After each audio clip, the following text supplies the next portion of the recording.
আল্লাহ বলছেন তিনি আকাশ থেকে পানি বর্ষণ করেছেন, আর এরপর তা থেকে জলপাই উৎপাদিত হয়েছে, পাম গাছ, খেজুর গাছ, আঙুর উৎপাদিত হয়, ক্ষেত খামার হয়, ফসল আসে, সব ধরনের ফসল।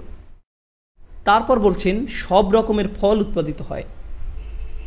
এখন মনোযোগ দিয়ে শুনুন, যদি আকাশ থেকে বৃষ্টি বর্ষিত না হতো তাহলে পৃথিবীতে কোনো জীবন থাকতো না?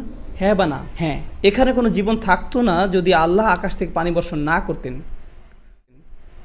যদি আমরা লক্ষ্য করি যে জমিনে কি উৎপাদিত হয়, জমিনে কি শুধু এক ধরনের জিনিস উৎপাদিত হয় না বিভিন্ন জিনিস উৎপাদিত হয়? একই পানি কিন্তু হরেক রকমের ফল ফসল। এখন আমি এগুলোকে দুটি শ্রেণীতে বিভক্ত করব। প্রথমত কৃষি জমি। কৃষি জমিতে কি ফসল নিজে নিজেই জন্মে না কৃষককে এর জন্য পরিশ্রম করতে হয়? এক্ষেত্রে বৃষ্টির পানি যথেষ্ট নয়। বৃষ্টির পানি অবশ্যই দরকার আছে, কিন্তু শুধু এটাই যথেষ্ট নয়, কৃষককেও পরিশ্রম করতে হয়। আঙুর গাছ কোমল প্রকৃতির, এগুলো নিজে নিজে জন্মে না, কৃষককে এর জন্য কাজ করতে হয়। পাম গাছ সংবেদনশীল, আপনাকে যত্ন নিতে হয়, বাগানিকে এই গাছগুলোর যত্ন করতে হয়, শুধু বৃষ্টি যথেষ্ট নয়। বুঝেছেন? অন্য কথায়, চাষ করার ক্ষেত্রে কিছু নির্দিষ্ট ফসলে, যেমন জলপাই, সংবেদনশীল ফল, সংবেদনশীল গাছ, এসব ক্ষেত্রে যত্ন নিতে হয় এবং চাষি বা বাগানিকেও পরিশ্রম করতে হয়। কিন্তু যখন আল্লাহ বলছেন উনি সব ধরনের ফল ফলান, আপনি যদি দক্ষিণ আমেরিকার অ্যামাজন বনে যান এবং সেখানে শত শত হাজার হাজার লক্ষ লক্ষ একর বন, গাছ, ওইসব গাছে কি ফল হয়? হ্যাঁ, কিন্তু সেখানে কি কোনো বাগানি আছেন, কোনো চাষি আছেন? না, এগুলো নিজে নিজেই বেড়ে ওঠে। তাই আমি যেটা বলার চেষ্টা করছি সেটা হলো, আল্লাহ যখন আকাশ থেকে বৃষ্টি পাঠান, মাটি থেকে অনেক জিনিস নিজে নিজে বেড়ে ওঠে, কিন্তু কিছু প্রাণ বেড়ে ওঠে আমাদের যত্নের কারণেও। এটা এক ধরনের পার্টনারশিপ বলা যায়। আর কিছু জিনিস বেড়ে ওঠে শুধুমাত্র আল্লাহর রহমতের কারণে। আপনারা এতটুকু বুঝেছেন? এখন আরও একটু এগিয়ে যাই। আমি বলি কেন আপনাদেরকে এই উদাহরণটা দিলাম। মনে রাখবেন, আমরা কোরআন থেকে কি শেখার চেষ্টা করছি? প্রজ্ঞা। এই উদ্দেশ্যে এত সব উদাহরণ দিলাম। এখন শুনুন, একই সূরা আল্লাহ আযজা ওয়া জাল্লা বলছেন, আমি আপনার প্রতি এজন্যই কিতাব নাজিল করেছি যাতে তাদেরকে পরিষ্কার বর্ণনা করে দেন যে বিষয়ে তারা মতবিরোধ করছে, এবং ঈমানদারদেরকে ক্ষমা করার জন্য। আমরা আপনার নিকট কিতাব পাঠাইনি। থামুন, উনি আগে বলেছেন উনি কি পাঠিয়েছেন আকাশ থেকে? বৃষ্টি। এখন উনি বলছেন কি পাঠিয়েছেন? কিতাব। তাই এখন তিনি কিতাবের সাথে কিসের তুলনা করতে চাচ্ছেন? বৃষ্টির।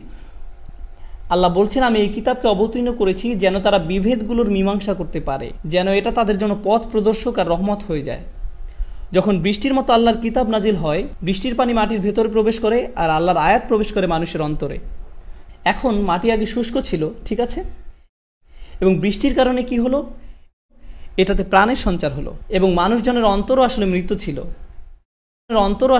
ছিল, এবং আল্লাহর কিতাবে এমনই প্রভাব যে সেটি এই মৃত অন্তরকে জাগিয়ে তোলে। মুসলিম কমিউনিটির অনেক সমস্যা থাকতে পারে, মিথ্যা কথা বলা হতে পারে, চুরি করা, প্রতারণা করা হতে পারে, আল্লাহর কিতাব ভুলে গেছি আমরা, আমাদের তরুণরা নামাজ পড়ে না, তাদের অন্তর্জাল নোংরা জিনিসে আসক্ত, তারা মুভি দেখে, আমাদের রাজনৈতিক সমস্যা আছে, আমাদের সামাজিক সমস্যা আছে, আমাদের অর্থনৈতিক সমস্যা আছে, নৈতিক সমস্যা আছে। ও মাই গড! কিন্তু একটা ব্যাপার কি জানেন? আপনি একদম মরে যেতে পারেন, কিন্তু আপনার কাছে যদি আল্লাহর কিতাব থাকে যা আপনার অন্তরে প্রবেশ করেছে, কি হবে? আপনি আবার প্রাণ ফিরে পাবেন। হতাশ হবার কোনো কারণ নেই। আমি আপনাদেরকে প্রথমেই হতাশ করেছি যে আমাদের কত সমস্যা, কিন্তু আপনারা জানেন আমাদের একটা সমাধান আছে। ওই সমাধানটা কি? আল্লাহর কিতাব। এবং যখন এটা আপনার অন্তরে ঢুকবে, এমন হয়তো ছিল যে আপনি একদম মৃত ছিলেন, কিন্তু আল্লাহ আপনাকে আবার জীবিত করে ফেলবেন। উনি এমন অন্তরের কথা বলেছেন যেটা শক্ত হয়ে গেছে। ফাকাসাত কুলুবুহুম ওয়া কাসীরুম মিনহুম ফাসিকুন। তাদের অন্তর শক্ত হয়ে গেছে আর তাদের অনেকেই ফাসিক হয়ে গেছে। তার ঠিক পরের আয়াতে আল্লাহ বলছেন, ইআলামু আন্নাল্লাহা ইউহিল আরদা বা'দা মাউতিহা। তোমাদের জানা উচিত আল্লাহ মৃত ভূমিতেও প্রাণ ফিরিয়ে আনেন।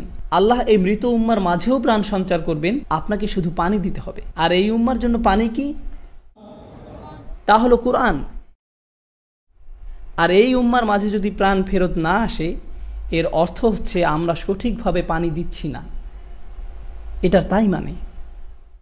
আমি আপনাদেরকে আগেই বলেছি যখন বৃষ্টি পড়ে তখন কয় ধরনের গাছ হয় তা থেকে? 2। এক ধরনের গাছের জন্য আপনাকেও কাজ করতে হবে, মনে আছে? এবং অনেক ধরনের গুলো কেমন হয়? নিজে নিজেই। জঙ্গলের মাঝখানে একটা আপেল, জঙ্গলের মাঝখানে একটা কমলা, এরা নিজে নিজেই হয়েছে, আমাদের সেখানে কিছু করার নেই। ঠিক একইভাবে এমনকি আজকের দিনেও এমন লোক আছে যারা ইসলাম গ্রহণ করেছে, কিন্তু আপনি তাদেরকে কোনো দাওয়াত দেননি, আপনি কোনো চেষ্টা করেননি, আপনি কিছুই করেননি।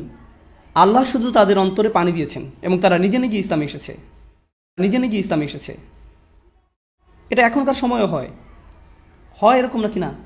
ঠিক জঙ্গলের মাঝে যেভাবে ফল জন্মে সেরকম, কোনো মানুষ্য চেষ্টা ছাড়াই, শুধুমাত্র আল্লাহর ইচ্ছার দ্বারা। এমন অনেক লোক আছে যারা শুধুমাত্র ইসলাম গ্রহণ করেছে আল্লাহর ইচ্ছায়। আমি চমৎকৃত হয়ে যাই, হতভম্ব হয়ে যাই। কখনো কখনো কোনো ইমেল দেখে, কখনো কোনো আলোচনা থেকে আমি মাঝে মাঝে শকড হয়ে যাই। এখন আমার মাথা বেঁধে যাচ্ছে, আমি ফিরছিলাম আমার পরিবারের সাথে এক এয়ারপোর্টে, এবং সেখানে একজন ফ্লাইট অ্যাটেন্ডেন্ট ছিলেন। এটা মেরিল্যান্ডের ঘটনা। ফ্লাইট অ্যাটেন্ডেন্ট হেঁটে গেল। আপনারা জানেন ওরা কীরকম পোশাক পরে। আমি আমিরাতের ফ্লাইট অ্যাটেন্ডেন্টের কথা বলছি না, আমি বলছি স্পিরিট এয়ারলাইনের মতো আমেরিকান ফ্লাইটের অ্যাটেন্ডেন্টের কথা। সে হেঁটে যাচ্ছিল আর আমাকে বলল, আমি তোমার ভিডিওগুলো দেখেছি, দোয়া করো যেন আমি দ্রুত একজন মুসলিম হয়ে যেতে পারি। আমি ভাবলাম, ওয়াও, এটা কিভাবে ঘটলো? আমি তো তাকে দাওয়াত দেইনি, আমি তো তাকে চিনিও না, আমি তার দিকে কোনো পদক্ষেপ নেইনি। আমি শুধুমাত্র কোরআন নিয়ে পড়াশোনা করেছি আর ইউটিউবে একটি ভিডিও পোস্ট করেছি। বাকি সব কিছু কে করলো তার জন্য? আল্লাহ পাক করেছেন। তিনি মানুষের হৃদয়ে বৃষ্টি ঝরাতে পারেন, আমি কিছুই করিনি। এটা ওই মহিলার প্রতি আল্লাহ পাকের উপহার। আল্লাহ পাক আমাকেও যেন পুরস্কৃত করেন, যদিও আমি কিছুই করিনি। আল্লাহ পাক তাকে ইসলামের পথে নিয়ে আসুক। এরকম শত শত হাজার হাজার মানুষ আছে। এক খ্রিস্টান মহিলা গত সপ্তাহে আমাকে ইমেল করলো। চার্লি হেবডো ঘটনার কথা শুনেছেন? উনি টেক্সাসের বাসিন্দা। চার্লি হেবডো যখন হলো তখন উনি জাপানের টোকিওতে। উনি বলছিল যে কে এই নবী যাকে নিয়ে তারা এত মশকরা করছে। আমি বেশ উৎসুক হলাম। আমি ইউটিউবে ভিডিও খোঁজা শুরু করলাম আর আপনার ভিডিওগুলো পেলাম, দেখতে শুরু করলাম। আমি এত ভিডিও দেখেছি আপনার যে আমার ফোনের নেট প্যাকেজ শেষ হয়ে যায়। ট্রেনে বসে বসে দেখি। আর ইমেলটা শুরু হলো এভাবে যে আমি একজন খ্রিস্টান মহিলা, এবং ইমেলের শেষে সে লিখেছে, আপনাকে ধন্যবাদ আল্লাহ এবং তার রসুলের সাথে আমাকে পরিচয় করিয়ে দেবার জন্য। সুবহানাল্লাহ। মাঝে মাঝে আল্লাহ পাক কিছু দরজা খুলে দিবেন আর আপনি বুঝতেই পারবেন না যে কিভাবে হলো, হয়ে যাবে। এই অংশটা বোঝা একটু কঠিন, তাই আমি সবার মনোযোগ চাই। এটা একটু কঠিন অংশ এই বক্তব্যের মধ্যে। নৃতত্ত্ববিদরা বলে যে মানব জাতিকে বেঁচে থাকতে হলে তাদেরকে চাষাবাদ শিখতে হয়েছিল। বন থেকে খাবার জোগাড় করে মানুষ টিকে থাকতে পারতো না। তাদের অবশ্যই কোনো না কোনো উপায় খুঁজে বের করতে হয়েছে প্রচুর খাবার উৎপাদনের জন্য। আর সবচেয়ে ভালো উপায় হলো কৃষিকাজ। মানুষেরা সভ্য হলো, আর কৃষিকাজ যখন আসলো নগরায়ন আসলো, আর শহর যখন আসলো সভ্যতা আসলো। কিন্তু শুরু হয়েছিল কি দিয়ে? কৃষিকাজ। কৃষিকাজে আপনার একটা ফার্ম থাকে, আপনাকে পানিকে পথ দেখাতে হয়। পানি এমনি এমনি চলে আসে না, একটি ছোট খাল তৈরি করতে হয় খুঁড়ে, আর একটা উপায় বের করতে হয় পানি পৌঁছে দিতে। শুধু বৃষ্টির উপর নির্ভর করলে হয় না, আপনাকে পানি জমা করতে হয়, এরপর পৌঁছাতে হয়। একটি উম্মাহ হিসাবে আমরা একটি সভ্যতা নই কি না?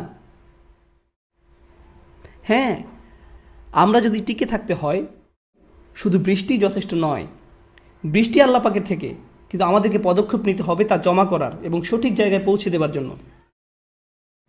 আর মানুষকে দেবার আগে আমি বলবো এটা আমাদের নিজেদেরকে দিতে হবে।